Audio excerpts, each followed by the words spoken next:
Bismillah, alhamdulillah, wassalatu wassalamu ala rasulillah Sayyidina Muhammad bin Abdullah wa ala alihi wa sahbihi wa mawala wa la hawla wa la quwwata illa billah. Rabbi syurah li sadri wa yassir li amri wahlul 'uqdatam min lisani yafqahu qawli. Saddid lisani wahdi qalbi bihaqqi Sayyidina Muhammadin sallallahu alaihi wasallam. Dusturakum ya ahla darki wa ya ahla al-batin wa ya ahla nubati wa ya ahla nur. Amma ba'd. Hadirin yang dirahmati oleh Allah subhanahu wa ta'ala, alhamdulillah, Allah subhanahu wa ta'ala memilih dan mentakdir kita untuk sama-sama kembali bersimpuh di salah satu rumahnya, yakni masjid. Semoga ini tanda kita jadikan orang-orang yang dicintai oleh Allah subhanahu wa ta'ala dan kelak dikumpulkan bersama hamba yang paling dicintainya, Nabi kita Muhammad sallallahu alaihi wasallam, di surga yang abadi. Amin Allahumma amin. Hadirin yang dirahmati oleh Allah, kita masih pada hadis yang ke-27. Anin Nawas bin Sim'an radhiyallahu anhu anin Nabi sallallahu alaihi wasallam qala, Nabi sallallahu alaihi wasallam bersabda, al-birru husnul khuluqi. Adapun kebaikan, husnul khuluqi adalah baiknya budi pekerti. Wal itsmu, adapun dosa atau kejelekan, ma adalah sesuatu haka ay taraddada, yang berbolak-balik atau yang menjadikan gelisah, bahasa sekarang galau, fi nafsika, di dalam dirimu, wa karihta, dan engkau tidak suka, ayyatali'a alaihin nas, ayyatali'a, hendaknya melihat alaihi, atas sesuatu tersebut, an-nasu, itu manusia. Rawahu Muslimun. Hadis ini diriwayatkan oleh Imam Muslim. Jadi dalam hadis ini Nabi membuat dua perbandingan. Apakah itu kebaikan dan apakah itu dosa atau kejelekan? Pertama, Nabi menerangkan al-birru husnul khuluqi. Kebaikan adalah budi pekerti yang baik. Sebagaimana di dalam Al-Quran, karena ini bulan Maulid ini, Rasulullah SAW itu dipuji oleh Allah, wa innaka la'ala khuluqin azim. Wa innaka, dan sesungguhnya engkau wahai Nabi Muhammad. Kalau kita memaknai Al-Quran itu, kalau bisa jangan wahai Muhammad, tapi wa innaka, dan sesungguhnya engkau wahai Nabi Muhammad. Dikasih kalimat Nabi Muhammad atau Rasulullah Muhammad dan seterusnya. Kul, katakanlah wahai Muhammad, jangan wahai Muhammad, karena Allah subhanahu wa ta'ala tidak pernah memanggil Nabi Muhammad dengan ya Muhammad. Wahai Muhammad tak pernah. Yang ada ya ayyuhan Nabi, wahai sang Nabi. Ya ayyuhal muddathir, wahai Nabi yang berselimut, dan seterusnya. Enggak pernah Allah subhanahu wa ta'ala di Al-Quran itu memanggil Nabi dengan ya Muhammad, tidak ada. Kalau Nabi yang lain dipanggil namanya langsung, ya Ibrahim, ya Musa, ya Dawud, dan semuanya. Nabi-nabi itu dipanggil langsung dengan namanya oleh Allah subhanahu wa ta'ala. Tapi khusus untuk Nabi kita Muhammad SAW, sama sekali Allah enggak pernah memanggil nama beliau. Kenapa? Karena Allah subhanahu wa ta'ala sangat memuliakan Nabi, sehingga dipanggil dengan julukan atau titelnya, ya ayyuhan nabi, ya ayyuhar rasul, ya ayyuhal muddathir, dan seterusnya.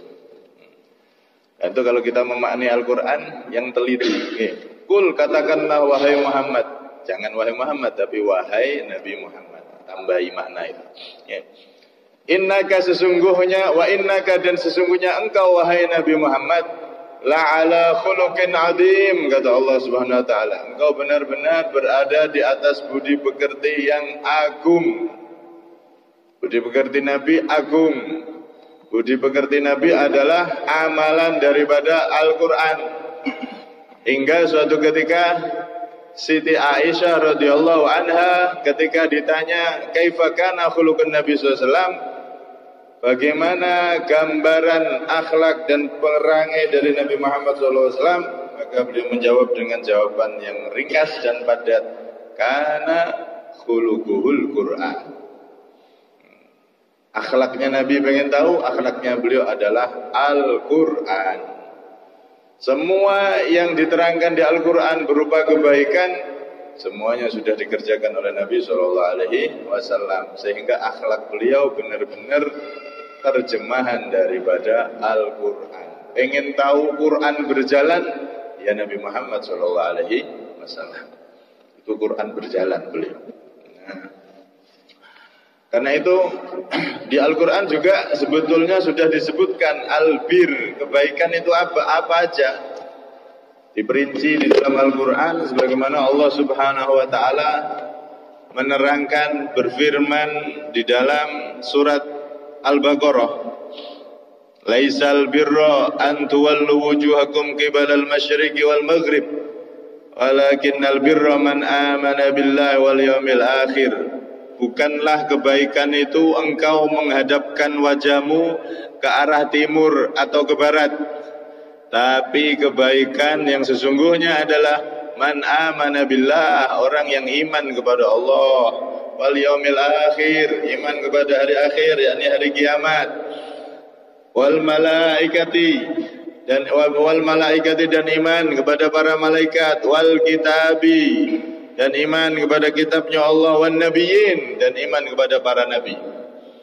Tidak membedakan antara nabi satu dan lainnya. Para rasul semuanya adalah utusan Allah, sama-sama nabinya, sama-sama rasulnya. Dalam derajat kenabian dan rasul pangkatnya sama, rasul dan nabi. Akan tetapi dalam segi kemuliaan memang berbeda, tapi sama-sama utusan Allah. Iman kepada para nabi ataupun para rasul, atal mala ala hubbihi dawil qurba wal yatama wal masakin wa ibnas sabil wasailina wa fir riqab, dan memberikan harta padahal dia mencintai harta tersebut, dia tetap sedekahkan kepada yang membutuhkan. Dawil qurba, kerabatnya yang membutuhkan dia bantu. Malah ini afdhalus sedekah, termasuk paling utama sedekah adalah membantu kerabat yang membutuhkan. Kerabat yang masih butuh bantuan, itu lebih berhak untuk dibantu, yang masih punya hubungan kerabat. Baru yang lain kalau memang masih terus bisa dibantu. Wal yatama, orang dan anak-anak yatim, wal masakin dan orang-orang miskin yang lain yang bukan kerabat, wabnas sabil dan orang yang kehabisan bekal, wasailin dan orang-orang yang meminta-minta, yang membutuhkan, wa fir riqab dan para budak mukatab. Nah, ini tidak ada kalau ini semua adalah bentuk bir, kebaikan yang diterangkan oleh Allah Subhanahu wa taala. Wa qamash shalah, dan mendirikan salat, menjaga salat, wa ataz zakah dan memberikan zakat, wal mufuna bi ahdihim idza ahadu, dan orang-orang yang menepati janji ketika mereka berjanji. Nah, ini diajarkan. Kita umat Islam harus jadi pelopor orang-orang yang menepati janji. Jangan suka-suka janji tapi ternyata sering mengingkari. Apalagi ini mau dekat pilih pemilihan ini, banyak janji biasanya. Tapi ketika jadi, ya jalan tidak jadi-jadi. Ketika jadi ternyata jalan tidak jadi. Ini banyak menepati janji. Wassabirin, dan orang-orang yang bersabar, fil ba'sa, di dalam fil ba'sa. Apa itu fil ba'sa? Sidatil faqr, ketika berada di dalam himpitan ekonomi yang luar biasa, kefakiran yang benar-benar enggak ada sama sekali. Sabar, enggak sampai mencuri, enggak sampai merampok dan seterusnya. Waddarra, dan ketika sakit juga bersabar. Wahinal ba's, dan ketika terjadi kecamuk, geger atau pertempuran dengan orang-orang yang memusuhi Islam. Itu semuanya Kalau bersabar itu termasuk bir, kebaikan yang diajarkan oleh Allah Subhanahu wa taala dan Rasulullah SAW. Ulaikal ladzina shadaku, mereka lah orang-orang yang jujur, yang benar-benar di dalam kebaikannya. Wa ulaika humul muttaqun, dan mereka lah orang-orang yang bertakwa. Nah, itu diantara kebaikan yang disebutkan di dalam ayat Al-Qur'an. Intinya akhlak yang baik yang diajarkan oleh baginda Nabi SAW itu semuanya adalah kebaikan. Kebaikan yang diajarkan Nabi SAW. Kemudian wal ithmu ma haka fi nafsika wa karihta ayyatali alaihin nas. Kebalikan dari kebaikan adalah kejelekan atau dosa. Apa itu dosa? Kata Rasulullah, ma haka fi nafsik, sesuatu yang gelisah di dalam hatimu, yang menjadikan kamu gelisah. Wa karihta ayyatali alaihin nas, dan kamu tidak suka atau malu kalau dilihat oleh orang. Itu berarti jelek. Kalau ada sesuatu yang bikin gelisah dan malu kalau terlihat oleh orang, maka itu biasanya adalah kejelekan. Tandanya itu seperti itu, bikin gelisah. Karena itu di dalam salah satu hadis riwayat disebutkan juga al-mu'min, seorang yang mukmin itu bagaimana? Mukmin yang sejati itu alladzi yara dambahu kal jabal fawqahu yakhafu ayyaqa alaih. Wal munafiq alladzi yara dambahu kadubabin marra ala anfihi fa'tarah. Orang yang mukmin yang sejati, yang hatinya hidup dengan iman, imannya kuat di hati, itu melihat dosa itu dia gelisah, seperti gelisahnya orang yang berada di bawah gunung yang miring. Ada gunung miring, dia di bawahnya, atau tanah yang tebing miring, yang curam gitu. Seperti gunung yang miring, dia berada di bawahnya. Dia gelisah, tidak bisa tidur, khawatir kalau ambruk dan seterusnya. Begitu juga orang yang mukmin itu melihat dosa, kalau melakukan dosa itu gelisahnya tidak karu-karuan. Sebaliknya kalau orang munafik lihat dosa itu seperti lalat yang ada di hidung, ya diremehkan aja, tinggal diterbangkan aja, begini tok. Dosa dianggap remeh, seperti lalat yang hinggap di hidungnya kemudian diterbangkan, diusir dengan tangannya gini tok. Enggak ada gelisah, enggak ada rasa salah, enggak ada sama sekali. Itu tanda berarti orang tersebut sudah dipenuhi dengan sifat munafik di dalam hatinya. Semakin imannya itu bercahaya kuat, maka semakin hilang itu sifat munafik. Semakin sifat munafik itu kuat, sebaliknya maka semakin hilang itu iman. Karena di hati itu ada dua sifat itu. Kalau imannya kuat, sifat nifaknya hilang. Kalau sifat munafiknya kuat, imannya semakin tipis, semakin hilang. Yang jadi masalah, kadang-kadang kita niku melakukan kesalahan tapi tidak ada rasa sama sekali. Gelisah ya tidak, galau ya tidak, merasa salah ya tidak, alias biasa. Padahal orang mukmin kalau melakukan dosa tadi itu kayak di bawah gunung yang miring, tidak bisa tenang sama sekali sudah.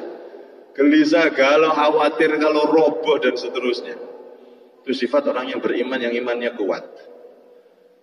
Maka kalau ada orang melakukan dosa kok biasa-biasa saja, nggak ada rasa gelisah, nggak ada rasa bersalah, maka ini perlu di cross check, perlu diteliti hatinya dan imannya. Jangan-jangan imannya sudah menipis, ibarat lampu, tinggal kedip-kedip, tinggal sedikit. Kalau kita lihat Pak, kulit yang ada di tubuh kita itu, ada yang kalau dicubit, apalagi kok sampai teriris, sakit. Tapi ada juga kulit yang ada di tubuh kita ini dicubit tidak kerasa, diiris tidak kerasa. Seperti kulit di bawah kaki. Nah, kaki yang tebal-tebal itu itu kulit di tumitnya, apalagi yang sudah sampai pecah-pecah itu. Itu kulit kalau dicubit bahkan diiris pun tidak kerasa sama sekali. Kenapa kok bisa begitu? Karena kulit yang sakit itu masih hidup, sarafnya masih hidup, sehingga dicubit sakit, diiris tambah sakit. Tapi kalau kulit yang di bawah kaki itu sarafnya sudah mati, dicubit ya nggak kerasa, diiris pun nggak kerosok, dipotong sekalipun nggak kerasa, nggak ada rasa sakit sedikit pun. Kenapa? Karena sarafnya sudah mati, saraf yang ada di kulit itu sudah ganti kulit nanti. Begitu juga orang itu kalau di hatinya ada iman, kalau maksiat pasti kerasa, gelisah dia, merasa salah, pasti itu. Sebaliknya kalau orang itu imannya sudah saraf imannya sudah mati, ibarat kulit tadi itu, maka dia melakukan dosa biasa, tidak merasa berdosa, tidak gelisah. Padahal Nabi mengatakan wal ithmu ma haka fi nafsik. Dosa itu sesuatu yang menjadikan kamu gelisah. Pasti gelisah orang melakukan dosa itu. Nah, kok tidak gelisah? Malah kalau tidak melakukan dosa gelisah dia. Wah, ini payah ini berarti. Parah ya. Orang yang mukmin itu kalau melakukan dosa dia gelisah. Ada orang melakukan dosa dia nggak gelisah, tidak merasa salah. Justru kalau nggak melakukan istiqomah dosanya malah dia gelisah. Kok gak enak ini apa ya? Oh belum ini belum itu. Wah ini berarti sudah terlalu parah itu. Karena itu ini introspeksi untuk diri kita. Ada orang-orang Badui, mereka berkata sama Rasulullah, ya Rasulullah, amanna, kami beriman. Maka dijawab di Al-Quran sampai diabadikan di Al-Quran, walakin kulu aslamna. Jangan ngomong kami orang beriman dulu. Jangan ngaku saya ini orang yang beriman. Tapi katakan kami orang Islam. Jangan ngomong kami beriman, karena iman itu ada tandanya. Iman itu adalah kesempurnaan dari Islam. Orang Islam banyak, tapi orang yang beriman lebih sedikit. Orang yang beriman sedikit, tapi yang ihsan, yang muhsinin lebih sedikit lagi. Makanya zaman Wali Songo itu kalau buat masjid itu kan tingkatnya 3 gitu. Tingkat pertama, terus kayak tingkat kedua lebih kecil, tingkat ketiga kecil lagi. Tingkat pertama itu umat Islam, umatnya Nabi Muhammad secara umum, orang Islam banyak kalau sekedar Islam itu. Umat Islam banyak, tapi yang iman Islamnya yang kuat sehingga jadi orang yang mukmin, yang imannya kuat itu lebih sedikit dan posisinya lebih tinggi, lebih mulia. Tambah lagi orang yang dekat sama Allah, yang ihsan, di atasnya lagi lebih dari orang yang beriman. Ketika mereka datang ke Rasulullah, ya Rasulullah, kami amanna, kami beriman wahai Nabi. Kami orang yang beriman wahai Nabi. Jangan dulu, jangan ngomong beriman dulu. Aslamna, kami umat Islam. Kami Islam wahai Nabi. Walakin kullu aslamna. Karena itu iman ini ada tandanya, dan di antara tanda yang paling gampang kita praktekkan dalam diri kita ketika kita melakukan kemaksiatan dosa itu, ada rasa di hati tidak enak, neng hati tidak enak gitu ya, gelisah, terus arti intinya tidak enak di hatinya, merasa ganjel. Ini orang yang beriman. Bahkan kalau orang-orang dulu sampai itu tadi, merasa di atasnya kayak ada gunung yang mau roboh, sehingga dia benar-benar gelisah luar biasa ketika melakukan dosa kepada Allah Subhanahu wa taala. Karena itu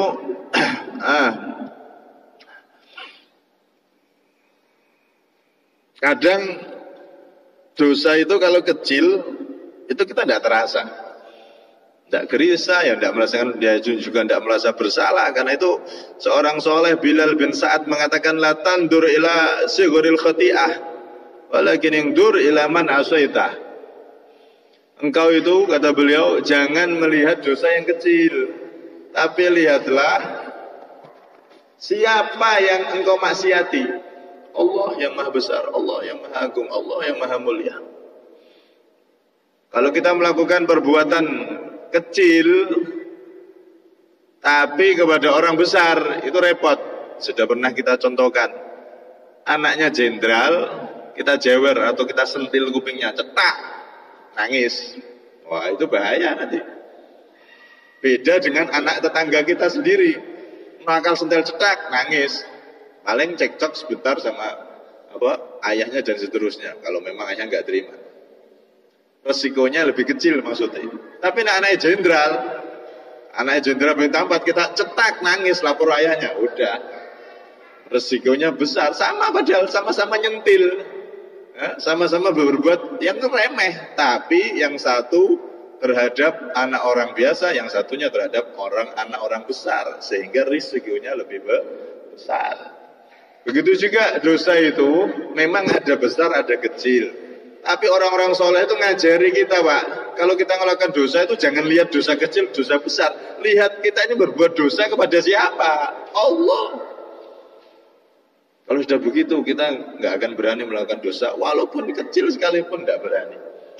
Karena melihat dosa ini kecil, tapi kita lakukan dosa ini, maksiat ini kepada Allah Subhanahu wa Ta'ala, jadinya ya besar, repot. Kalau sampai Allah tidak mengampuni, bahaya. Karena itu orang-orang ketika zaman sahabat itu, Pak, ada sahabat itu ngomong kepada para tabi'in. Tabi'in itu orang yang menangi sahabat, bertemu sahabat di masa hidupnya, tapi tidak bertemu dengan Rasulullah di masa hidup beliau sallallahu alaihi wasallam. Jadi ketemu sahabat, masih menangi, masih ketemu dengan sahabatnya Nabi sallallahu alaihi wasallam, cuman nggak ketemu Rasulullah. Itu para sahabat saat itu sebagian sahabat melihat kehidupannya para tabi'in yang sudah berubah dari era zaman Nabi ke era para tabi'in. Itu sudah terjadi pergeseran. Maka para sahabat itu mengatakan apa? Innakum la ta'maluna a'malan hiya adakku fi a'yunikum minasy'ari. Kunna na'udduha fi ahdin Nabi sallallahu alaihi wasallam minal mubiqat. Masyaallah.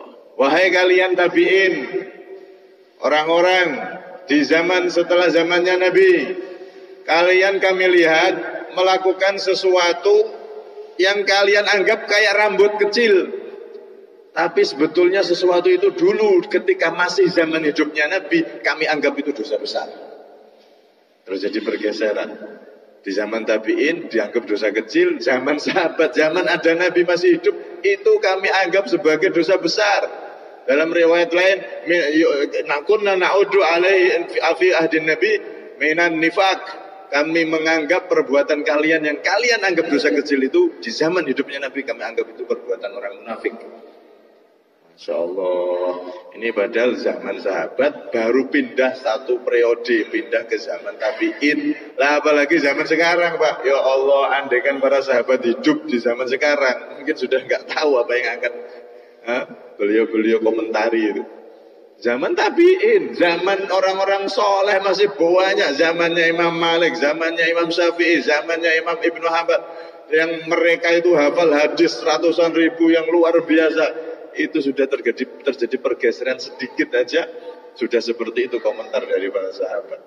Kalian anggap dosa kecil, padahal kami dulu di zaman Nabi masih hidup, itu kami anggap dosa besar, itu kami anggap sebuah sifat kemunafikan. Masya Allah. Karena itu kita belajar untuk peka. Kalau ada dosa, kalau di hati saya tidak ada gelisah ya, minimal kita istighfar ya. Astagfirullah. Kalau tidak ada di hati saya melakukan dosa, kok biasa aja ya. Nah, tidak ada sama sekali rasa bersalah di hati, tidak ada. Maka kita istighfari. Kita istighfari hati kita yang kosong dari rasa-rasa itu. Astagfirullah. Kalau nggak di hati tidak ada, di lisan kita istighfar astagfirullah. Karena memang itu tanda, Pak. Kalau sudah nggak ada rasa apa-apa di hati, kemudian di lisan nggak ada juga, ini bahaya berarti. Kayak kulit tadi yang sudah hilang saraf-sarafnya, sudah mati saraf-sarafnya. Jangan-jangan iman kita ternyata sudah mati. Iman itu kalau hidup pasti gelisah, pasti merasa salah. Kalau dia melakukan dosa, pasti itu. Kalau iman di hati masih hidup, masih ada, pasti dia akan gelisah melakukan dosa. insan. Wal ithmu ma haka fi nafsika wa karihta ayyatali 'alaihin nas. Jangankan dosa, Pak. Orang-orang dulu itu yang makruh sekalipun itu aja ditangisi sama mereka, gelisah mereka melakukan satu hal yang makruh itu. Contoh mau Jumatan, mereka orang soleh mau Jumatan, lah kok waktunya sudah mepet, telat, agak mepet ya. Telatnya bukan telat seperti orang sekarang. Orang sekarang telat kan adzan baru berangkat, atau bahkan khutbah setengah, atau bahkan qomat baru berangkat ke masjid. Orang-orang soleh dulu itu jam 9 ke atas itu sudah dianggap telat. Mereka tuh kalau berangkat Jumatan subuh itu, di sholat subuh, selesai makan pagi langsung berangkat ke masjid. Masjid itu sudah penuh baca Quran, i'tikaf sampai duhur. Orang-orang dulu.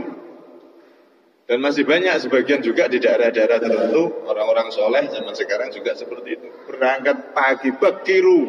Mereka pagi-pagi kalau Jumatan. Kenapa? Karena awal waktu setelah subuh itu, mulai setelah subuh itu awal waktu itu seperti korban onta, gitu. Kalau nanti waktu yang kedua seperti korban sapi dan seterusnya, kan ada pahala, rentetan pahala itu sampai mepet waktu seperti korban telur. Orang-orang dulu Jumatannya pagi-pagi, kalau sudah Jumat libur, tidak mau kerja. Dari pagi sampai Jumatan libur. Kalau misalkan terpaksa kerja setelah Jumatan. Sampai-sampai disebutkan dalam riwayat, barang siapa yang dari pagi sampai selesai Jumatan dia libur dari kerja, kalaupun mau kerja di hari Jumat setelah selesai Jumatan, maka dia akan diberkahi bisa ba'ina barokah, dengan 70 keberkahan dalam hartanya. Itu umat Islam dianjurkan untuk kalau Jumat itu libur kerja dari pagi sampai selesai Jumatan. Kalaupun mau kerja setelah sholat Jumat itu bisa mendatangkan 70 keberkahan dalam usahanya, dalam pekerjaannya. Orang-orang soleh dulu begitu. Bahkan kalau orang-orang soleh dulu Jumat itu libur dari pagi sampai sore, dianggap seperti hari Ahad atau hari Minggu, hari libur Jumat itu.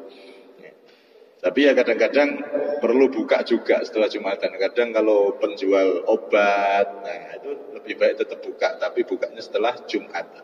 Itu semua agar bantu kalau ada orang sakit bisa beli. Kalau tutup semua juga repot. Nah, tapi dianjurkan bukanya setelah Jumatan. Orang-orang dulu itu telat aja nangis. Mereka nangis. Pernah kita ceritakan ada anak kecil telat jamaah, nangis di pojokan masjid. Nangis terseduh-seduh. Setelah selesai sholat orang-orang menghampiri, kenapa nak? Ada yang hilang apa? Sandalmu hilang atau gimana? Apa? Bunda, saya tadi telat jamaah. Masya Allah, anak kecil sudah dididik seperti itu. Ketaatan yang terlepas pun mereka gelisah, bahkan nangis. Nah kita ketaatan terlepas, jamaah hilang, wes biasa. Maksiat apalagi, ya Allah, tidak ada rasa menyesal sama sekali. Karena itu di dalam salah satu hadis juga Nabi menyatakan man sarrat hasanatuh wasa'at sayyi'atuh wasa'at sayyi'atuh fahuwa mu'min wasa'at sayyi'atuhu fahuwa mu'min. Man sarrathu hasanatuh, barang siapa yang membuat dia senang kebaikannya, dia membuat dia senang, nek nglakoni kebaikan seneng. Wasa'athu sayi'atuh, kalau melakukan kejelekan dia susah. Bahwa mukmin kata Rasulullah, itulah orang yang beriman sesungguhnya. Masya Allah, nek ngelakoni kebaikan seneng. Ya Allah kok bisa taat saya, ya Allah kok bisa ngaji saya, ya Allah kok bisa baca Al-Quran saya, alhamdulillah. Ya Allah kok bisa jamaah saya, ya Allah kok bisa ke masjid saya, alhamdulillah. Seneng dia, bisa taat seneng. Maka dan sebaliknya ketika melakukan kemaksiatan, dosa, atau tertinggal dari ketaatan-ketaatan yang biasanya dilakukan, dia susah. Ya Allah kok bisa telat, biasanya saya bisa jamaah, ya Allah saya kok begini. Ketika melakukan kekurangan, kesalahan, dia nyesel, dia gelisah, menyesali tadi itu. Maka fahuwa mu'min, itulah tanda iman di hati masih ada, masih hidup. Ini kisi-kisi dari Nabi. Yang namanya kebaikan adalah perbuatan yang baik, akhlak yang baik. Yang namanya kejelekan adalah sesuatu yang menjadikan gelisah hati dan malu kalau dilihat orang. itu tanda kejelekan dan tanda di hati kita masih ada iman. Kita gelisah dengan segala hal yang menjadikan kita jauh dari Allah Subhanahu wa taala.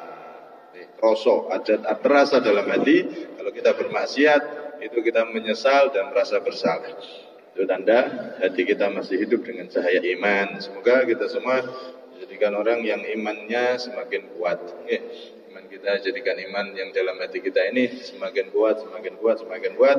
Dan kita termasuk orang-orang yang bisa membanggakan Nabi kita Muhammad SAW dengan ketaatan yang berusaha kita lakukan. Lebih-lebih ini di bulan Maulid, maka bulan lahirnya Rasulullah SAW, tentunya bulan ini ada keistimewaan tersendiri di hati kita. Karena di bulan inilah Nabi yang kita cintai, beliau dilahirkan. Dan tentunya di bulan ini mari kita tingkatkan untuk bersolawat kepada Rasulullah SAW.